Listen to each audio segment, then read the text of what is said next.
There's something wildly fascinating about how numbers can grow, how they can quickly outstrip our ability to even grasp them.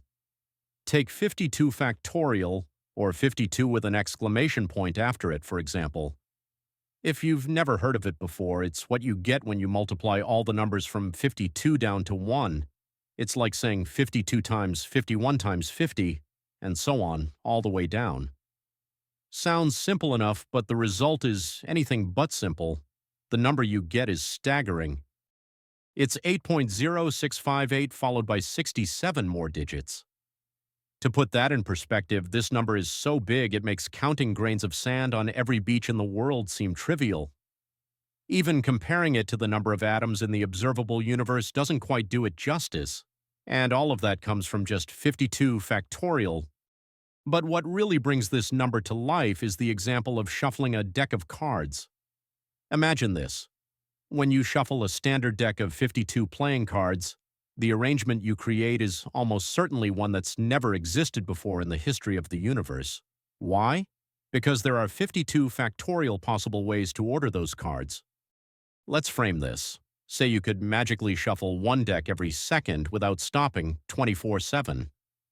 It would take you longer than the age of the universe, yes, billions of years, just to go through all the possible combinations, and even that doesn't quite capture the scale of it.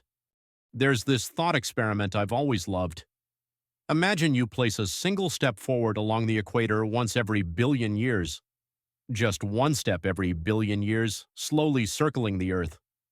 Once you've completed a lap, after untold billions of years, you pick up a single grain of sand and start the process over again. Step every billion years, one full lap, then pick up another grain of sand.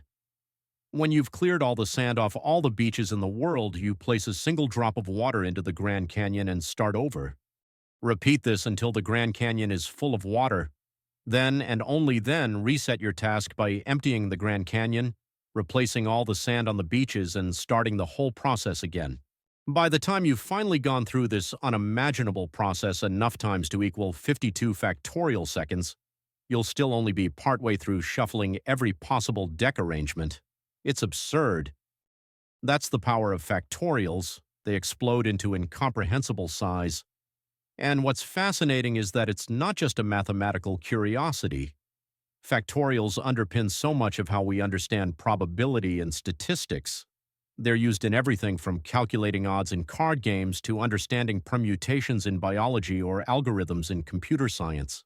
What's really humbling, though, is how this immense number arises from such a simple concept.